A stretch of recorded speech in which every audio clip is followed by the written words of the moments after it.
Hi, and if you haven't noticed, it's summertime, and it's predicted that we're going to have quite a few hot days coming up over the next couple days here.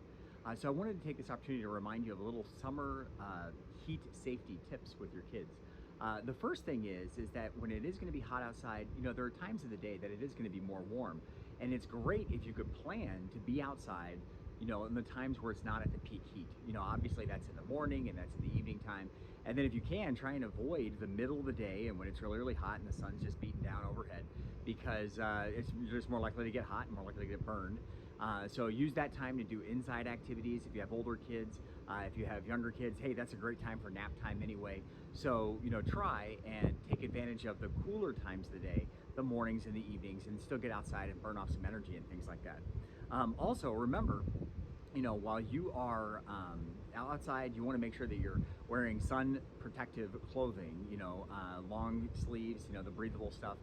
Make sure you're wearing hats, sunscreen, sunglasses. All those things are crazy important. And again, applying the sunscreen before you get outside, that's a really big deal. And then also, if you're going to be playing outside in the water, things like that, make sure you're reapplying the sunscreen quite a bit. Make sure that you're being safe and supervising the kids. Don't just tell them, hey, go nuts on a slip and slide. Make sure you're out there too, interacting with them and making sure that they're safe and protected as well. And then the last thing is remember about being in a car. Being in the car, you never want to be in a situation where you're leaving your kids in the car, even though the windows may be cracked or the air conditioning's running or things like that. Just don't do it. Just make that a rule. We're never going to leave the kids in the car. It'll make things a lot safer. Now, we also understand too that when it comes to the heat, there are situations where maybe you can't avoid the heat. Maybe you don't have air conditioning. Maybe your air conditioning's broke, things like that. There are some places, throughout our community where they do have cooling centers.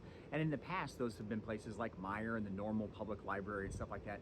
But those are also great things to schedule part of your day now, so you can actually get out, leave the house, get away from things, and go to the library, kill a couple hours there.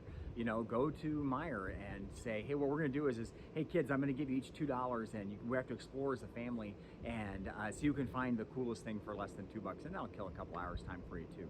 So take advantage of those things if you need to, and just be safe out there, because it is going to be kind of gross, and you want to make sure that you or your family doesn't get hurt.